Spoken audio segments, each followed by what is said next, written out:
Willie Rennie, to be followed by Bruce Crawford. The Finance Secretary must know that councils are frustrated by the strings that are being attached to the money that they need to deal with this crisis. They are doing the right thing in the middle of this crisis, and I hope the Finance Secretary will do that as well. There are many businesses that have a higher rateable value that are struggling without the grant support, and as this lockdown continues, will she consider proposals to support them, because I fear for their future? And what discussions has she had with the Treasury on a universal basic income? Cabinet Secretary.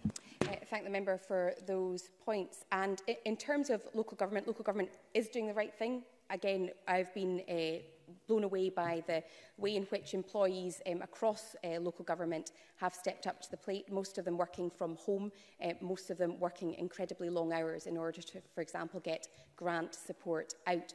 And I do want to ensure that they have the resources that they need and will work constructively with COSLA to do that.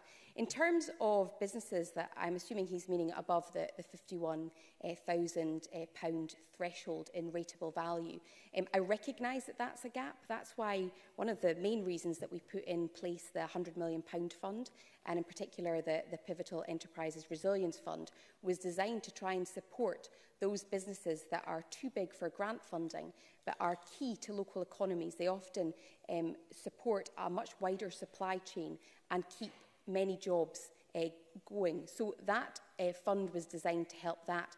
The member will appreciate that we have to deliver a fixed, balanced budget. There are no quick and easy ways of creating additional headroom to extend our business support, for example. The only way of doing that just now is through additional consequentials. And I have regular discussions with counterparts in Treasury in order to secure further funding to deliver a more generous business support scheme than we have done, and in particular when it comes through recovery. And he asked a third question that I didn't note down.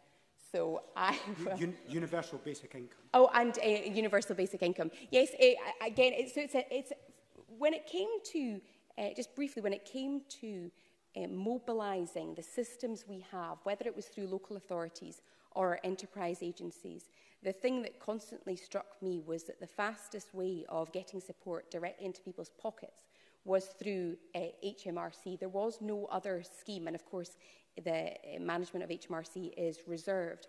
And so I do believe that we need to consider universal basic income, not just through crises like this, but also beyond, and is a subject of discussion. In a sense, it's part of that wider package of discussion in terms of additional powers. These are not points that are being made for constitutional or political reasons. These are points that are being made to ensure that we can respond to crises like this and support people and businesses in our communities.